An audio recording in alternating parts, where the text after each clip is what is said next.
Communications అన్నీ high level encrypted. క్షిపణి వ్యవస్థల లొకేషన్స్ గంటకు మారుతున్నాయి. యుద్ధ వ్యూహాలు రెండో కంటికి కూడా తెలియకుండా జాగ్రత్తలు తీసుకుంటున్నారు. అయినప్పటికీ ఇరాన్ పక్కాగా దాడి చేస్తోంది.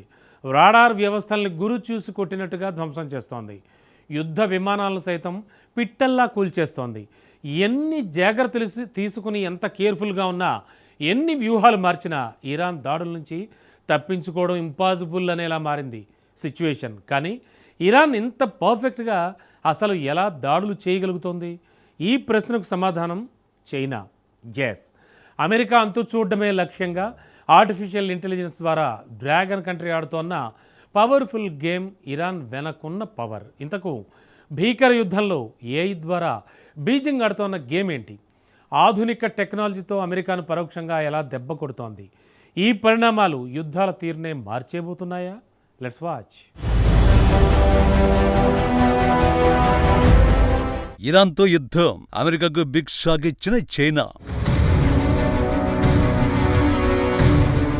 టెహరాన్కు ఏఐ ద్వారా అగ్రరాజ్యం సేనల రహస్యాలు. డ్రాగన్ ఏఐ గేమ్ యుద్ధాల తీరునే మార్చేయనుందా? వాషింగ్టన్ డీసీ పెంటగాన్ లోపల అత్యంత రహస్యమైన వార్ రూమ్. సమయం అర్ధరాత్రి 2 గంటలు. గది నిండా భారీ స్క్రీన్లు, పశ్చిమాసియా మ్యాప్లో ఎర్రటి చుక్కలా మండుతున్న యుద్ధ ప్రాంతాలు. అమెరికా అగ్రశ్రేణి నిఘా అధికారులు, జనరల్స్ అందరూ టేబుల్ చుట్టూ కూర్చున్నారు. అందరి ముఖాల్లో ఒకటే ప్రశ్న: ఇది ఎలా సాధ్యం? ఒక సీనియర్ జనరల్ ఆవేశంగా, మన క్షిపణి వ్యవస్థల లొకేషన్లు ప్రతి గంటకు మారుస్తున్నాం, మన కమ్యూనికేషన్స్ అన్ని హై లెవెల్ ఎన్క్రిప్టెడ్. అయినా సరే ఇరాన్ క్షిపణులు మనం ఊహించని చోట మనం అడుగు వేయకముందే పక్కాగా ఎలా ల్యాండ్ అవుతున్నాయి? అసలు మన రహస్యాలు వాళ్ళకింత పక్కాగా ఎలా తెలుస్తున్నాయని అడిగాడు. ఆ ప్రశ్నకి అక్కడున్న ఎవరి దగ్గర సమాధానం లేదు. ఒకరి ముఖాలు ఒకరు చూసుకుంటూ తలలు పట్టుకున్నారు. అప్పుడే ఒక యంగ్ ఇంటెలిజెన్స్ ఆఫీసర్ లోపలికొచ్చాడు. చేతిలో ఉన్న టాబ్లెట్ ని మెయిన్ స్క్రీన్ కి కనెక్ట్ చేశాడు. స్క్రీన్ మీద వేల సంఖ్యలో డేటా కోడ్స్, శాటిలైట్ గ్రాఫ్స్ మెరుపు వేగంతో కదులుతున్నాయి. సారీ, ఈ యుద్ధంలో ఇరాన్ ఒంటరిగా పోరాడడం లేదు, వాళ్ళ వెనుక చైనా ఉంది. తన ఆర్టిఫిషియల్ ఇంటెలిజెన్స్ అల్గారిథమ్స్ తో మన మైండ్ రీడ్ చేస్తోంది. మన ప్రతి కదలికను, మన తదుపరి నిర్ణయాన్ని చైనా ఏఐ ముందే పసిగట్టి ఇరాన్ కు చేరవేస్తోంది. ఈ ఒక్క ప్రకటనతో వార్ రూమ్ షేక్ అయిపోయింది. ఎందుకంటే ఈ యుద్ధంలో ఇరాన్ కు చైనా చేస్తోంది సాధారణమైన సాయం కాదు, భవిష్యత్తు యుద్ధాలను సైతం భయంకరంగా మార్చే గేమ్ ఇది. అందుకే ఈ వ్యవహారం ప్రపంచవ్యాప్తంగా ఇంత చర్చకు దారితీసింది. ఇప్పటి వరకు మీరు చూసిన వార్ రూమ్ సిచ్యువేషన్ సినిమాటిక్ గా అనిపించొచ్చు, కానీ రియాలిటీలో అమెరికా పరిస్థితి ఇదే.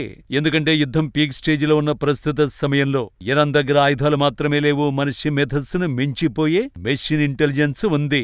ఇదే ఇప్పుడు అమెరికాను, ఇతర ప్రపంచ దేశాలను భయపెడుతోంది. ఇరాన్ కు చైనా నుంచి అందుతున్న మద్దతు విషయానికొస్తే తాజాగా వెలుగులోకి వచ్చిన సమాచారం ప్రకారం చైనా టెక్ కంపెనీలు అత్యాధునిక ఆర్టిఫిషియల్ ఇంటెలిజెన్స్ ను వినియోగిస్తూ అమెరికా సైనిక కదలికల్ని పర్యవేక్షిస్తున్నట్టు తేలింది. ఈ నిఘా వ్యవస్థలో భాగంగా శాటిలైట్ ఫోటోలు, ఫ్లైట్ ట్రాకింగ్ ప్లాట్ఫామ్స్, నౌకా రవాణా డేటా వంటి ఓపెన్ సోర్స్ సమాచారాన్ని విస్తృతంగా ఉపయోగిస్తున్నట్లు వెల్లడైంది. ఈ డేటాను ఆర్టిఫిషియల్ ఇంటెలిజెన్స్ సహాయంతో విశ్లేషించి అమెరికా సైనిక మోహరింపులు, ఆయుధ నిల్వలు, యుద్ధ విమానాల కదలికలు, విమానవాహక నౌకల ప్రయాణాలు వంటి కీలక అంశాలు గుర్తిస్తున్నట్లు నిపుణులు చెబుతున్నారు. ముఖ్యంగా డ్రాగన్ కంట్రీ ప్రైవేట్ టెక్నాలజీ కంపెనీలు ఈ ప్రక్రియలో కీలక పాత్ర పోషిస్తున్నాయట. ఈ సంస్థలో సేకరించిన విశ్లేషణాత్మక డేటాను ఇరాన్ సైనిక ఉన్నతాధికారులకు అందజేస్తున్నట్లు ఆరోపణలు వినిపిస్తున్నాయి. అధికారికంగా ఈ విషయాన్ని చైనా ఖండించకపోయినా అంతర్జాతీయ వర్గాల్లో దీనిపై తీవ్ర చర్చ జరుగుతోంది.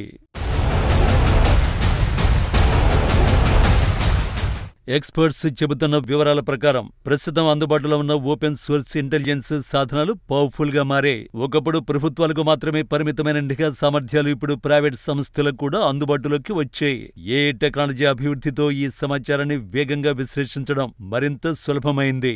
ఉదాహరణకు ఫ్లైట్ ట్రాకింగ్ డేటా ద్వారా యుద్ధ విమానాల ప్రయాణ మార్గాలు, సమయాలు ఈజీగా తెలుస్తున్నాయి. అలాగే శాటిలైట్ ఫోటోల ద్వారా సైనిక స్థావరాల్లో జరిగే మార్పులను సైతం అంతే ఈజీగా గమనించే ఛాన్స్ వచ్చింది. నౌకా రవాణా సమాచారంతో సముద్ర మార్గాల్లో కదిలే యుద్ధ నౌకల వివరాలు సైతం అంతే సులువుగా సేకరించే అవకాశం ఏర్పడింది. ఈ 3 వనరుల్ని కలిపి విశ్లేషిస్తే ఒక దేశం సైనిక వ్యూహంపై సమగ్ర అవగాహన పొందడం అంత పెద్ద కష్టమేం కాదు. అమెరికాతో యుద్ధంలో చైనా టెక్ సంస్థలు ఇరాన్కు చేస్తున్న సహాయం ఇదే. ఈ యుద్ధం ఇంత సుదీర్ఘంగా సాగడానికి అమెరికాకు చెందిన యుద్ధ విమానాలు, రాడార్ వ్యవస్థలు కుప్పకూలడానికి చైనా అందిస్తున్న ఈ ఇంటెలిజెన్స్ సహాయమే కీలకం. ఇరాన్ తన క్షిపణులు, డ్రోన్ల కోసం అమెరికాకు చెందిన జీపీఎస్ మీద ఆధారపడకుండా చైనా స్వదేశీ నావిగేషన్ సిస్టమ్ అయిన బైడు 3కి మారిపోయింది. ఇరాన్ క్షిపణులకు సెంటీమీటర్ స్థాయి ఖచ్చితత్వాన్ని ఇస్తుంది. అంతేకాదు పాశ్చాత్య దేశాల సిగ్నల్ జామింగ్ ప్రయత్నాలను ఇది సమర్థవంతంగా ఎదుర్కొంటోంది. చైనా ఈ యుద్ధాన్ని ఒక పరిశోధనశాలగా వాడుకుంటోందని రక్షణ రంగ విశ్లేషకులు భావిస్తున్నారు. అమెరికా, ఇజ్రాయెల్ క్షిపణి రక్షణ వ్యవస్థలు పేట్రియాట్, ఐరన్ డోమ్ ఎలా పనిచేస్తున్నాయో చైనా ఏఐ సిస్టమ్స్ గమనిస్తున్నాయి. ఈ డేటాను వాడుకుని ఫ్యూచర్లో పాశ్చాత్య దేశాల రక్షణ వ్యవస్థల్ని ఎలా నిర్వీర్యం చేయాలో చైనా తన ఏఐ అల్గారిథమ్స్ కు శిక్షణ ఇస్తోంది. చైనా ఇరాన్కు అత్యాధునిక రాడార్ వ్యవస్థల్ని, ఎలక్ట్రానిక్ వార్ఫేర్ పరికరాలను సరఫరా చేస్తోంది. ఇవి శత్రువుల సిగ్నల్స్ ని అడ్డుకోవడంలోనూ, ఇరాన్ డ్రోన్లు శత్రువుల కంట పడకుండా చేయడంలోనూ ఏఐ సహాయంతో పనిచేస్తాయి. అలాగే ఇరాన్ డ్రోన్లలో చైనా తయారు చేసిన చిప్స్, ఏఐ సెన్సార్లను వాడుతున్నట్లు గుర్తించారు. ఇవి డ్రోన్లు స్వతంత్రంగా లక్ష్యాలను గుర్తించి దాడి చేసే సామర్థ్యాన్ని పెంచుతున్నాయి. ఇలా చెప్పుకుంటూ పోతే యుద్ధంలో ఇరాన్కు చైనా టెక్ కంపెనీలు అందిస్తున్న టెక్నికల్ సపోర్ట్ అంతా ఇంత కాదు.